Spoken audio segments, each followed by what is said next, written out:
Moin Moin aus dem Wunderland. Wir sind heute mal wieder in der Atacama-Wüste unterwegs und da waren wir schon mal, da haben wir uns nämlich die ganzen Güterzüge, die bei uns unterwegs sein werden, angeguckt. Und heute geht es mal um was anderes in der Atacama-Wüste und zwar um unsere Personenzüge.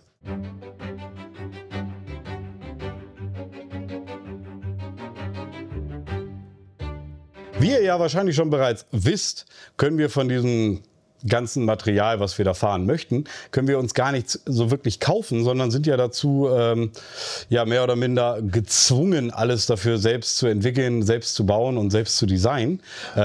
Wo das alles herkommt und wie das Modell zur Realität, wie das alles zusammenpassen wird, das wird euch gleich Georg zeigen. Und ich werde euch jetzt mal mitnehmen bei unseren Modellen, die wir fertig machen. Und zwar haben wir hier einmal so eine Triebzugkombination, bestehend aus einer Lokomotive und einem Waggon. Dafür haben wir einen neuen Unterboden bekommen. Der alte hatte noch so ein paar Fehler. Dann haben wir hier quasi zwei Waggons. Ich stelle sie mal übereinander, die im Original, so wie ich das verstanden habe, wohl mal Triebzüge waren. Und diese Waggons werden bestehen aus zwei alten Reinigungszügen aus der Schweiz. Denn Teile, die hier drin sind, werden wir da drin verbauen, um quasi unsere Reste so ein bisschen zu recyceln und aber auch gleichzeitig damit für die ersten Proben und Testläufe auf jeden Fall nicht unbedingt gleich auf Neuteile zurückgreifen zu müssen, sondern uns erstmal an dem zu bedienen, was wir sowieso schon übrig haben. Ja, und wie das alles jetzt passiert und aussieht und ob das gleich alles so funktioniert, da nehme ich euch jetzt mal mit.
So, mit den beiden sind wir jetzt fertig, oder besser gesagt mit dem Unterboden bei dem. Und dann geht es jetzt weiter mit dem Kollegen hier, wie ich den einmal aufbaue.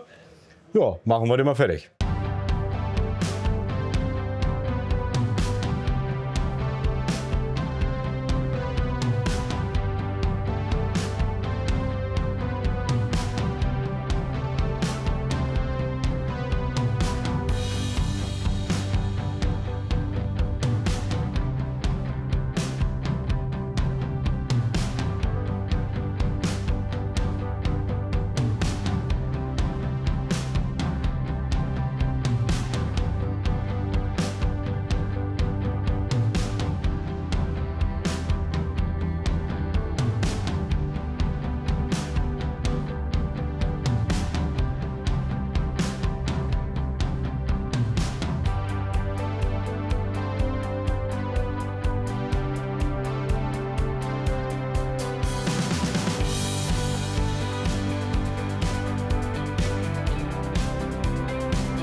Jetzt haben wir auch quasi unser zweites Pärchen haben wir jetzt auch fertig.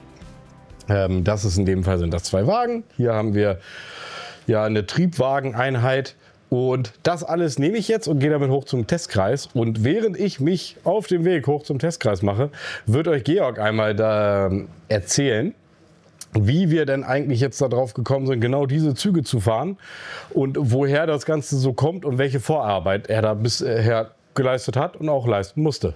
Die klare Inspiration für die ganzen verschiedenen Modelle, die wir in der Atacama-Wüste zeigen wollen, basieren tatsächlich alle auf Bildern, weil wir haben das große technische Problem.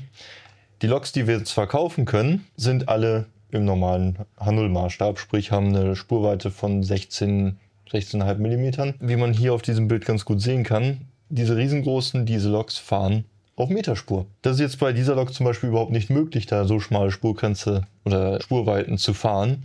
Entsprechend müssen wir dann immer bei den verschiedenen Herstellern gucken, ist es hier möglich, passt hier oder ist hier das Getriebe als solches schmal genug. Und anhand dessen entstehen dann solche Listen, wo dann halt eben aufgezeichnet wird, wie lang könnte der Zug sein, wie lang könnten die einzelnen Wagen sein, wie viele Achsen und im Optimalfall dann auch, auf was basiert das Ganze, ehe wir dann halt eben wieder zu den Bildern zurückgehen, die Bilder sammeln, technische Daten sammeln und das dann an unsere 3D-Zeichner geben, dass die uns auf das Chassis, das wir dann schlussendlich nehmen wollen, einen neuen Deckel zeichnen. Jetzt in dem Fall haben wir eine spezielle Lok, die uns durchaus ein bisschen fasziniert und reizt, weil es ist halt das Neueste, was dort unten rumfährt. In dem Fall jetzt eine GT46 von Progress Rail. Sie ist halt modern, sie ist ein sehr guter Kontrast zu dem, was da sonst rumfährt. Und entsprechend ist doch der Anspruch relativ groß, dass man sie auch darstellen kann.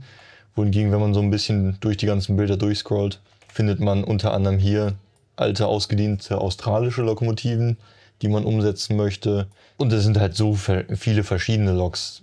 Da müssen wir mal schauen, was wir tatsächlich alles umsetzen können, weil wir können jetzt auch nicht jeden einzelnen Loktyp wirklich darstellen. Das wäre dann irgendwann vom Aufwand her doch ein bisschen sehr viel. Der nächste Schritt wäre dann tatsächlich mal so eine Lok zu zeichnen. Das haben wir bisher faktisch noch nicht gemacht, weil wir haben noch kein Chassis gefunden, mit dem wir arbeiten wollen, schräger können. Weil so ein Chassis braucht natürlich auch eine Ersatzteilversorgung, die muss gegeben sein. Wir brauchen ein nach Möglichkeit in großen Stückzahlen verfügbares Chassis, weil wir haben ja nun mal um und bei 70 bis 100 Loks, die wir dann bauen müssen. Das heißt, wir brauchen 70 bis 100 Chassis plus Ersatzteile. Und das ist halt doch eine leichte Herausforderung für manche Hersteller. Das, was Olaf jetzt gerade macht, sind natürlich keine Loks, sondern eher Triebzüge und Waggons. Und auch hier ist es dann halt der Reiz, wir haben diese großen Dieselloks und dann auch so kleine Triebzüge. Die sind zwar momentan oder inzwischen hauptsächlich touristisch unterwegs, aber auch das ist halt nun mal die Realität dort. Und das wollen wir auch gerne so nachstellen. Der Entwicklungsprozess für jetzt so eine Liste ist ein bisschen komplizierter. Sagen wir es mal so, je öfter man einen Abschnitt vorgesetzt bekommt oder halt eben gesagt bekommt, wir bauen jetzt die Atacama-Wüste. Mein erster Gedanke war halt wortwörtlich, da fahren Züge. Aber ja, es fahren da viele Züge. Und je mehr man sich dann mit dem Thema auch beschäftigt, desto interessanter wird es dann. Und desto mehr Variationen habe ich gefunden, die man irgendwie umsetzen kann. Seien es jetzt verschiedenste Farbvarianten, Züge von vor 40 Jahren, Züge von gestern. Und dann läppert sich das halt und dann kommt halt einiges beisammen. So, jetzt sind wir hier am Testkreis. Ich habe hier meine Züge zwischen schon einem relativ großen Zug, wie man ihn hier sehen kann. Und die stelle ich jetzt mal alle auf und dann schicken wir die mal ab und gucken mal, wie die so fahren und ob das alles schon so funktioniert, wie ich mir das vorstelle. Also, okay, da sehe ich. Ja, das ist ja jetzt doof. Ich muss andere Kupplungen holen, weil die sowas von abartig unterschiedlich hoch sind. Das habe ich noch, also die berühren sich so auf dem letzten Zehntel. Ich muss jetzt eine holen, die ganz tief hängt und eine holen, die ganz hoch hängt und lang ist. Da musst du jetzt hier kurz auf mich warten. Schaffst du das? Ja? Wirklich? Das finde ich gut. Ein paar Sekunden später.